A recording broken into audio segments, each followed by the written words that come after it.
Hello and welcome to the Small Talk series, brought to you by the Baggery Foundation. Today I'll be talking to Benjamin Dix and Gabrielle Frödén about art and human rights. I'm Bidisha, a human rights journalist and broadcaster. Benjamin Dix is a photographer who's worked with NGOs internationally and set up his own company, Positive Negatives, to combine art and humanitarian issues. Gabrielle Frödén is an illustrator, writer and graphic artist whose books have been translated into multiple languages. Her work's been featured in The Guardian and The Observer, and she's just celebrated the publication of her most recent children's book. Without further ado, here's me, Gabrielle and Benjamin. Benjamin, how did you get into this kind of work, mixing together very, very tough humanitarian stories with an art form that people regard as being sort of entertainment? Well, it all really started in Sri Lanka when I was working there with the UN in the Tamil Tiger region, and I was there through the conflict and was one of the last evacuees of the UN evacuation in September 2008. And in the last couple of months while I was there, we spent a lot of time in bunkers under air attack, and when you're under air attack sitting in a bunker you have lots of time to read, you can't do anything.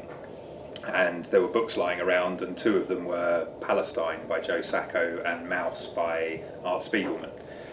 And I didn't have any background in comics, I didn't really grow up with comics, but I started reading these two graphic novels about very complex issues of the Holocaust and Palestine. And I found them really engaging works of art and works of literature to kind of engage with these issues, and it wasn't. It was different from reading a novel or a journalistic article, because you could see the faces, you could see the emotions in people as they were telling their stories. And as I emerged from the bunker and kind of looked around at North Sri Lanka and the war between the Tamil Tigers and the Sri Lankan government, I kind of thought that at one stage in my life I'd like to do a comic book on Sri Lanka. And so that kind of inspired me, and years later I started the book. We'll come back to the issue of the Sri Lanka civil war in a moment, but I just wanted to interject something a colleague said to me about the way that people read and consume graphic novels, which we know are very fashionable at the moment, but he said, you know, it's not like looking at an artwork, and it's not like reading a novel, it's most akin to listening to the radio. Yeah. You know, yeah. I wondered what you thought about that, because it struck me as a very beautiful way of saying you're kind of absorbing words and images simultaneously, and it's not comparable to a literary text, it's something more subtle than that. Absolutely, and I find what's really interesting about comics is it's not the drawings within the panels, it's the blank space between the panels where you have to, your mind has to engage with it. So if in one panel I have a glass of water and in the next panel you have the glass of water, the reader has to engage that I've passed you the glass of water, and therefore we work with the piece of art and the literature, and I think we retain the information and the story.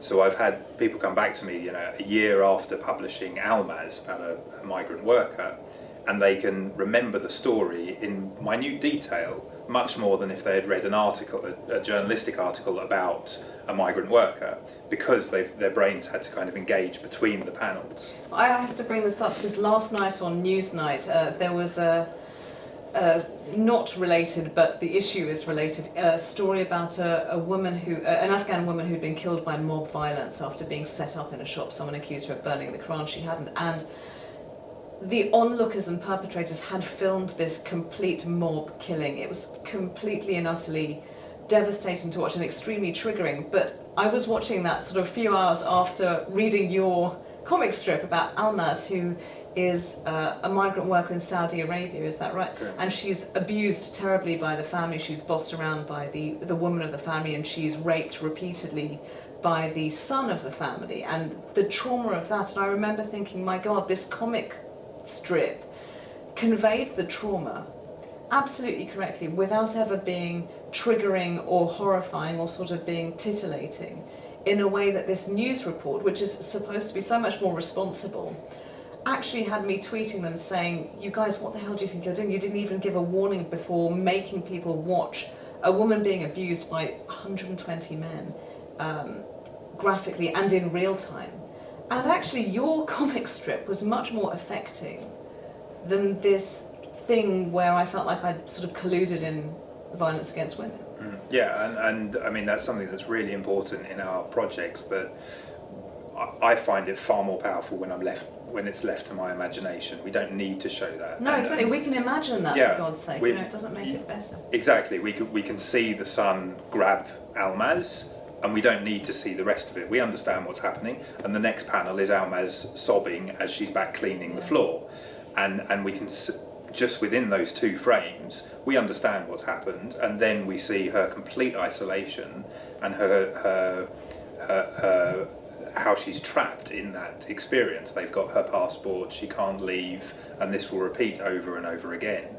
And the artist on the Almaz project, Lindsay Pollock, who I started Positive Negatives with and still work very closely with for any projects, he has this wonderful ability to show through sequential art this process of very horrific issues, but leaving it to our imagination without becoming voyeuristic or pornographic. And Gabby has also done that, I think, with the Abike story. That's a tragic and dark story, but we don't need to go into a rape scene. We see it at the end or at the beginning.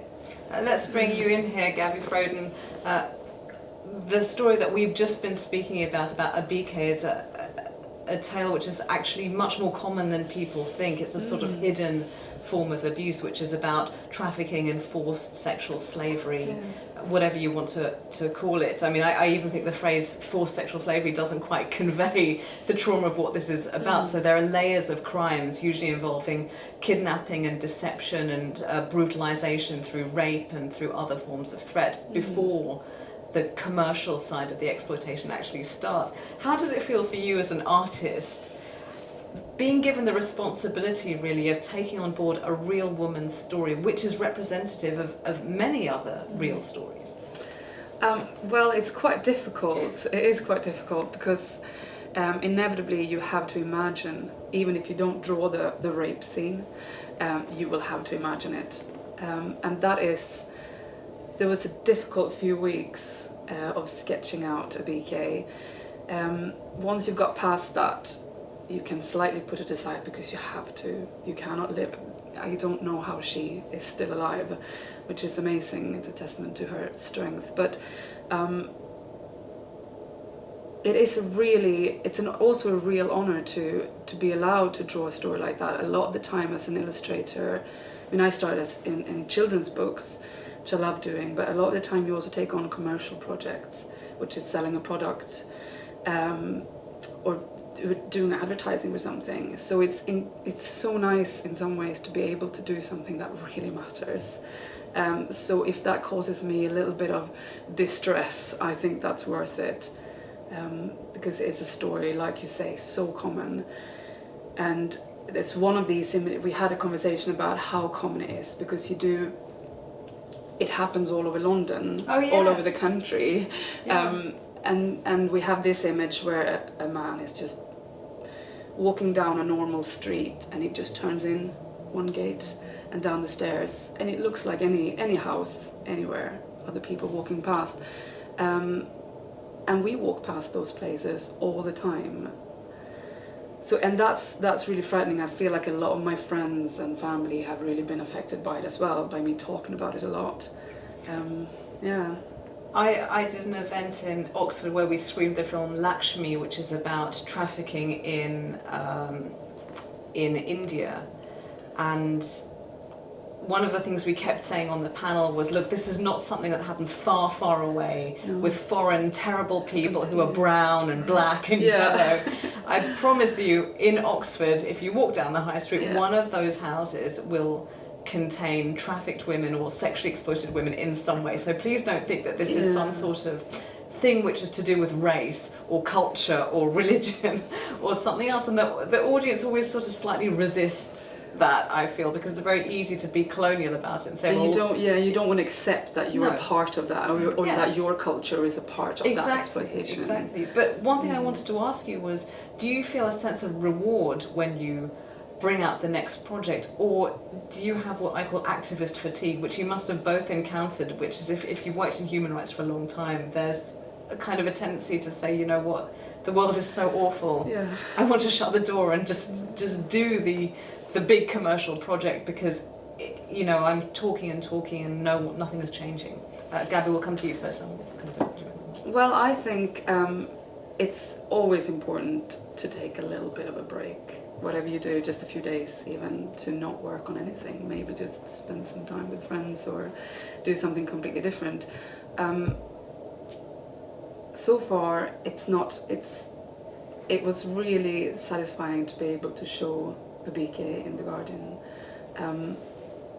because we knew it was going to reach a lot of people. But you're right, is you do sort of, after a while, you get tired of seeing the project come out, and then you get great responses, and then it disappears. Like all news or like all projects, they sort of... Some things are fashionable. Yeah, definitely. You know, right now the refugee crisis is fashionable. A few years ago it was forced marriage, and then FGM had its moment. Yes. It's a great project. It's quite strange. Yeah. It's quite strange the way the media does that. But Benjamin, let me come to you on that. Do you get activist fatigue? No, because I don't know if I'm an activist really. I guess, I mean, for the last 15 years I've worked the last 20 years I've worked around the world. The last 15 years I've worked either in conflict or with refugees, and now I guess I consider myself a storyteller in some sense, not so much an activist. Or maybe it is, I don't know the definitions of activism, I'm not sure, but... well, again, that's a very fashionable thing to be at the moment. Yeah, and I don't really know if that's what I am, an activist. I meet people and I feel incredibly privileged in the position that I've found myself in quite organically. I didn't set out, you know, in my early 20s to do this, and I still find it quite amusing when I tell people I make comic books. I mean, that was never the plan. But that's a bit modest of you, really. Well, it wasn't. No, but it wasn't the plan, really. I mean, it came from sitting in the bunker in Sri Lanka, reading Palestine, thinking I want to do a comic book on the Vanni, and then organically positive negatives grew, and now we make comic books, and I've certainly directed it that way, but it's still kind of a bit of a surprise that that's what we do. But I find it an incredible privilege to meet the people that I meet. So for the last month I've been interviewing Syrian refugees across Scandinavia, and I'm sitting with really interesting men and women with real agency of the decisions they're making, who aren't victims that the media is portraying them as, and I'm hearing their stories, I'm sharing my story, and I'm making friendships, and then I get to work with them on producing their stories into a comic. And it's an incredibly privileged and fascinating place to be. Yes, the stories are dark and depressing, and I think I get fatigue when I often find myself in a social setting and people push on what I do for a living, and I basically can just reel out really tragic stories, and that can be quite heavy.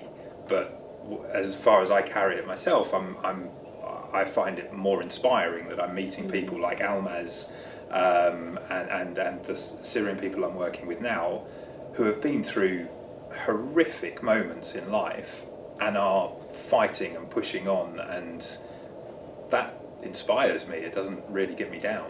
We're going to get political in just a moment, but one last question about the art and artistry of the work that you do is the question of whether a comic book can convey more in humanitarian terms than if I were to write a very dry polemic saying, okay, your opinion about this issue is wrong, here are the facts. Do you think that comics and visual art generally can get in under the wire on that in raising consciousness without it seeming as though you're beating people over the head with a political message? Gabby? Well, I think it's like music or art. Any art form is so direct, and people respond to it a lot easier, and you can also show a linear story, which is so much easier to understand than a report on something, for example. So I do think that I think it just might be a little bit easier to understand any kind of subject which is difficult to understand and difficult to get into, and sometimes we don't really want to read something really difficult, but we're maybe a little bit more happy to read something that's got images to it, just because it becomes personal in a completely different level. And I think as an artist or as a writer, I think we do have a responsibility to tell those stories. We live incredibly privileged lives, and so we have to, in whatever way we're good. I mean, I'm good at illustrating, so that's how I can use my skills to tell stories that are important. I don't think we should, it doesn't feel important to compare them, because some people are incredibly good at writing great reports and some people are really good at illustrating. But whenever I do human rights journalism, that very dry human rights, I always feel that I'm basically speaking to the converted, that they've clicked on the article because they already were 100% on board, and nothing I could possibly say will change their mind, because they're already doing whatever it is. Though if they were going to pay £3 for a charity a month, they're already doing it. And I think maybe art can get into that middle ground of people who don't know exactly what they think, and they may not even have thought about it much at all. It might be easier to be moved by it as well. How about avoiding privilege? As Gabby said, we lead incredibly privileged lives. We're here on a Wednesday morning. Clearly none of us have anywhere else that we need to be, in a beautiful office in the wealthiest part of one of the richest cities in the world. And we're talking about this human rights stuff, and of course I'm not suggesting that any of us are insincere, but when we're done doing a Beaker story or working with asylum seekers or working in women's prisons, if we wanted to go and work for Vogue, we all could, or whatever. And the idea that when we're done with something, well, we can afford to drop it, but actual survivors can't. How do you erase yourself and your own privilege when you're doing this kind of work? For me, that's something. I mean, I'm doing this as a PhD. I'm looking at how we represent stories through art, and that's something that I'm tackling a lot in the thesis, which is my privileged space. And I felt that in Sri Lanka. I've never been as ashamed of the colour of my skin as when on the 16th of September 2008, and I was being evacuated out of Sri Lanka, leaving behind brown Tamil staff members to face the conflict. And that was a real punch of privilege, of why my life is worth more than theirs. And that's something that's always kind of now a foundation of how I work and how I view our work. And it's about constantly taking scripts and artwork back to the contributors to allow them to really approve and edit and work with them to tell their story. My privileged space allows me to sit in this room on a Wednesday afternoon. It gets me into the doors of the BBC and the Guardian, and funders and philanthropists connect with me because I speak their language. But I'm not telling my story, I'm telling stories of the refugee, the trafficked, whatever, who don't have that voice. Almaz, she's in a women's refuge in Addis Ababa after being exploited and repeatedly raped in Saudi Arabia. No one's listening to her story. She can knock on doors around here in London and people won't answer the door and give her Well, they won't time. even see her. That's the thing that some of my at students say, that they walk on the street and people look straight through them. Absolutely. The most awful feeling in the world. So I can use that privileged space that I have in this world to tell their story and to amplify it. But what I'm and you know, we try and improve project by project, but the point is to almost remove myself from it. I'll go and collect the stories, and then it would be nice if that's all I did, and then it kind of organically grows. Gabby, do you go along with that about erasing privilege? It is a difficult one, especially nowadays when, as an artist, all arts funding is out the window. There isn't much work at all, and I've never lived a very rich life, but that is a choice you make, and it's also a choice to tell stories that you think matter, rather than go and work for Vogue, which I don't know if I could do anyway. I don't know if they'd have me, but I think. I don't mean to diss Vogue, it was sort of the glossiest thing I could think about. They're certainly not going to have us now, are they? I have a conscription to Vogue, it's my one moment of fantasy and luxury. But it was the glossiest thing I could think about. I think it's just, it's a matter of choosing how to live your life, essentially, and to, again, use whatever skills you have. it's important to try to not tell stories for other people. I think that's what you do really well. You actually talk to people and get their stories, but you essentially use their words, so that we don't make up stories randomly to become rich and famous. We actually try to tell a story by somebody who's really, really suffered. And that is an incredibly privileged position to be in, to be able to tell that story. But it's also a choice, because it's not always straightforward and easy, I think, to run those projects. It does take up your life. This is what I wanted to ask you before we go on to the details of certain political issues, is once as an artist you've crossed over from doing beautiful children's books to doing incredibly heavy but also incredibly important work in human rights, which has a real humanitarian focus. Is it hard to then cross back over? It's sort of like when rock stars discover politics and then put on Live Aid or something which has with no black people in it whatsoever. They turn it. The rest of the world goes, okay, they've turned into a bore. They've been enlightened. They've turned into a bore. They're not going to make good art anymore. Right. I think that generally the reception of at least the latest work we've done has been really great, and in the midst of it I have finished a children's book. Inevitably that was called Everybody Dies, so I don't know if I don't know if that counts. Children will Something love that cheerful for the 3 to 6 year olds. So I don't know, I've always ended up with stories that are on the verge of being difficult to say the least.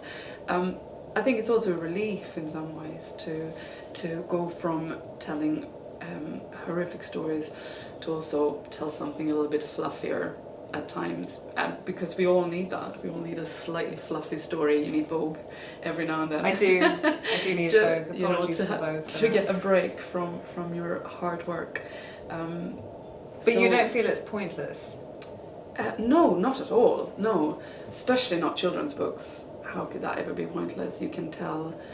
I mean, talking about death in a children's book, that is not pointless. That is amazing. They need to know. They need to know. I mean, you get a lot of responses. People actually finding your children's book and then finding the other work that you do, and if they can find any kind of link, I think that's just positive.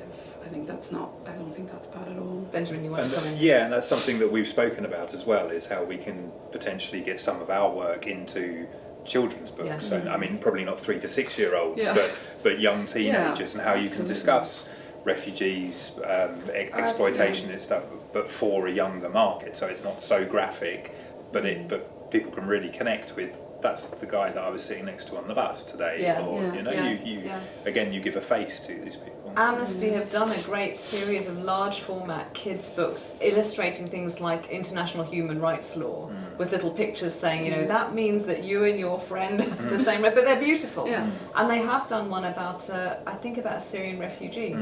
So there is an avenue for it, but of course these things are universal. There are lots of people of all ages, not just 3 to 6 who have no idea. But absolutely. let's talk specifically now, because you have mentioned a couple of times the Sri Lankan Civil War, and I really wanted to recommend a book for people who are interested. It's Frances Harrison's book, Still Counting the Dead, where she recounts the last year or so of the Civil War, and the UN comes up and she's very damning about it, because one of the messages that she keeps hearing from Tamils is that the UN just left and abandoned people to the civil war, and that's when the violence of the Sri Lankan army really ratcheted up.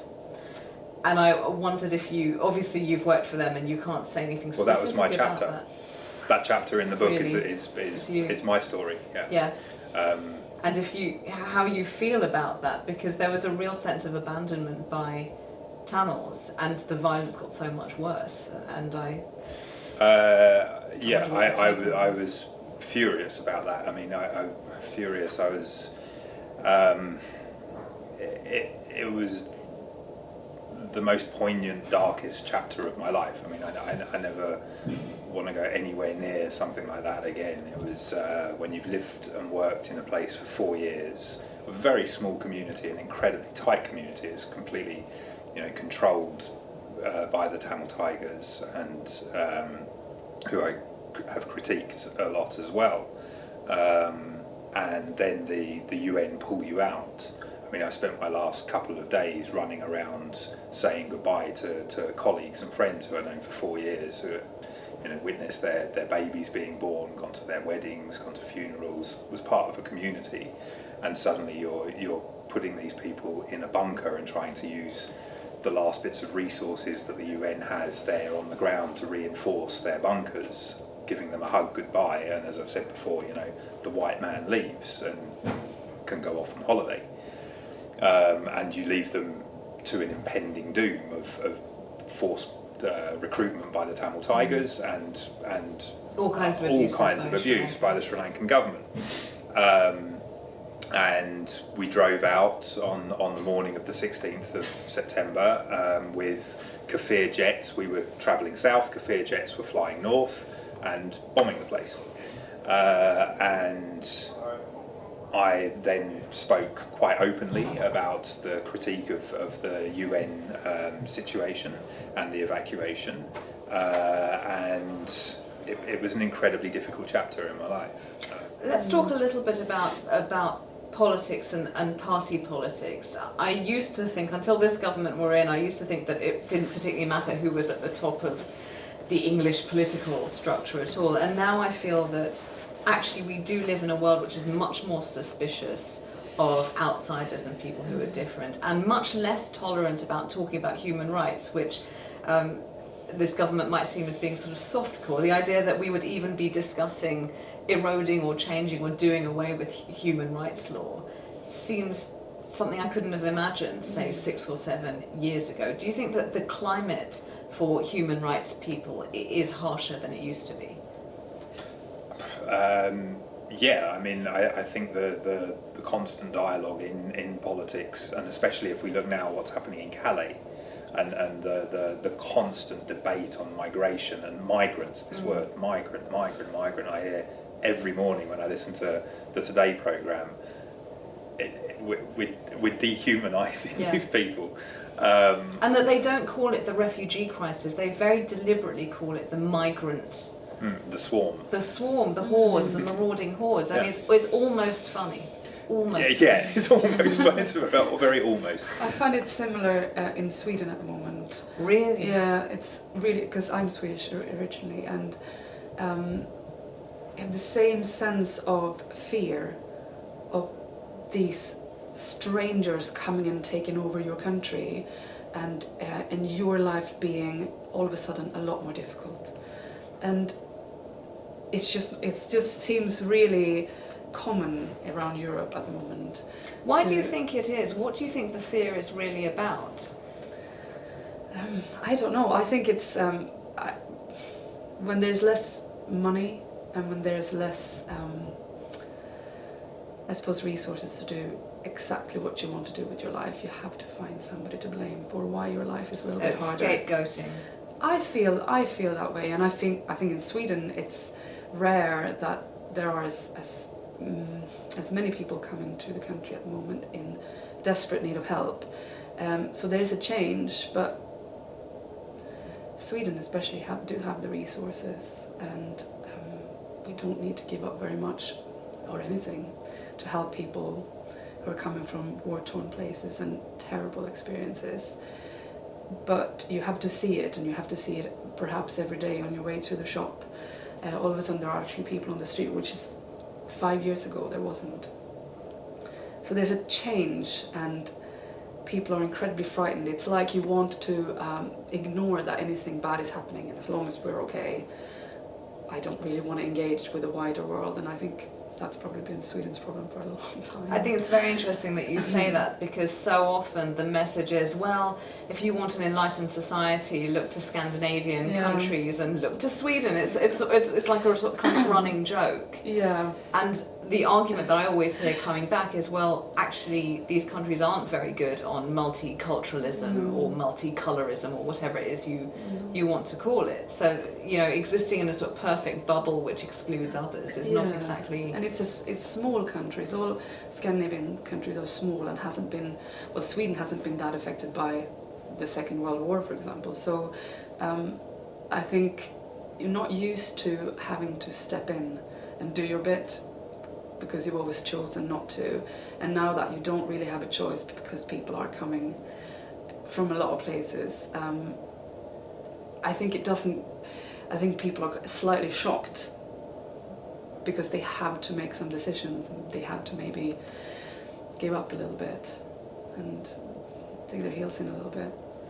And the media-led fear of the bogeyman, the terrorist. I was in Denmark last month interviewing this Syrian gentleman, an amazing guy, one of Syria's best artists, 42 years old, father of 3, devoted father, husband, had to take a horrific passage across the Mediterranean.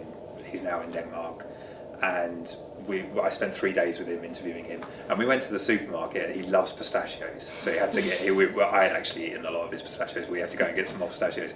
We came out of the supermarket, and this woman had dropped something, and he picked it up to give it back to her, and she got in a car and shut the door and locked it. Oh my god! I kid you not. And she was kind of like this. He's got a beard. He looks Syrian. And I just spent 3 days with this guy, like an absolute gem of a human being. Yeah. And she is just led by media fear that that's clearly an Arab, and and locked the door and started to back the car away. And he's standing there with her soap, just looking at me and looking at her. It was but he got it. He's a really smart guy. He totally got it. She was a 50-year-old Danish woman. And we walked back, with him saying, well, what do you expect? Like, she sees my face on the newspaper every day as a suicide bomber, as an ISIS, as this or that. And what do you expect? But that's now the new world that he's living in, surrounded by that fear that we hear every day in the news, just constantly, the migrants, the terrorists. It's totally dehumanising these people that are fathers and sons, and it's really hard to see that firsthand. What I find very difficult to gauge is that if you want to be a commercial lawyer working for a bank against lots of people who your bank, or who your company's products have given terrible some deformities to, you'll get £2 million a year to work for them. If you want to be a human rights lawyer, you're literally working for free all the time. Why is this field so demonetized? That's quite a question. Maybe you're in a better position you're closer to that than me. It's just a horrible, coincidence. Your work has taken you into those realms probably closer than me. I mean, your book on working with asylum that's global seekers. capitalism, isn't it? It is. It's the company that can sell lots of toxic toilet cleaners will always make more money than someone who's fighting bad guys. Exactly. And I'm sure there's lots of people who are trying to help people in Calais at the moment, but they're swimming up a pretty upstream. And they're individuals. That's the very interesting thing. So individual do-gooders are going and using whatever medical skills or food supply skills that they've got, but larger agencies are staying away from it, and I find that quite baffling. But there are large legal firms now that are doing pro bono work and trying to help individuals, but it's at an individual level. It doesn't seem to be at the policy level of what we're doing. And I mean, I was chatting to an old friend the other day, and we were kind of saying, at what point does the West stop trying to develop itself and start actually looking at, we're a planet and we have to have this kind of global community, because this product, Calais, has suddenly popped up on the radar. It's not going away. People are running away from something. And the conversation that I never hear in the media at the moment, with all this stuff about migration and the migrants, is where all this stuff stems from. Yeah. This hasn't just popped up with ISIS. No, it's post-colonialism. This is post-colonialism, and we left the world a mess 70 years ago, and for 70 years have exploited that mess, and now it's suddenly biting us because it's and something that I find interesting is a lot of the people that I speak to, smartphones in the last 5 years have popped up all over the world. So the people in East Africa that I'm talking to, especially Somalia, really, really into communication, smart people, have got smartphones, sitting in Mogadishu, don't look that great. Street view, Google Street View of London, that actually looks like a much nicer lifestyle. I would go. Yeah. And this is something that we're trying to get in our Syria comics now, is the characters to come out of the comic and look the audience in the eye and say, what would you do? What would you do if your kids were begging on the street or they couldn't go to school and you could see on your smartphone this in London? What would you do? Do you think that the Western powers are in denial about that history? I'm leading up to chairing a very big panel called Shifting Sands, which is all about the Middle East, and it's pegged to a collection of essays where 15 different writers, all of whom Middle Eastern, are writing about situations across the Middle East region, from Turkey and Afghanistan to Iraq and Syria and Libya, and every single one of them comes back to what the British and the French did between April 1918 and 1921. So Balfour, McMahon, Sykes-Picot keep coming up, and there's a real sense of anger at the way history is being rewritten. Yeah. I mean, when do we ever hear about Sykes-Picot at the moment? We carved up the Middle East, we carved up Africa, and then exploited it for its oil, for its resources. We put in dictators who were amenable to us. Absolutely. We took their money. And now we're a bit upset because people actually want to come and seek shelter in our country. Well, is there no responsibility for any of this? It's quite easy to forget about yesterday and suddenly deal with, we're in recession and we can't afford it, and we could be in the darkest recession ever. We are still living a really privileged, look where we are. This could, even 5 years ago when we were in a difficult recession, we're living nice lives, compared to what I'm seeing out there. Okay, the final question is really a short one, but it's about flashpoints. So we were talking earlier about the fashionability of certain issues, FGM, trafficking, forced marriage, refugee crisis. I wondered, looking ahead politically and socially, what do you think the flashpoints are going to be in the future? I mean, to throw one thing out there, I think that climate change will probably be the big one, and perhaps the way it links up to forced migration, which I think the dots haven't quite been connected on that yet, that people are just fleeing because their crops won't grow and their cattle have got nothing to eat. Yeah. Well, climate change for me, and we're doing a project between SOAS and Sussex University where academics are doing research on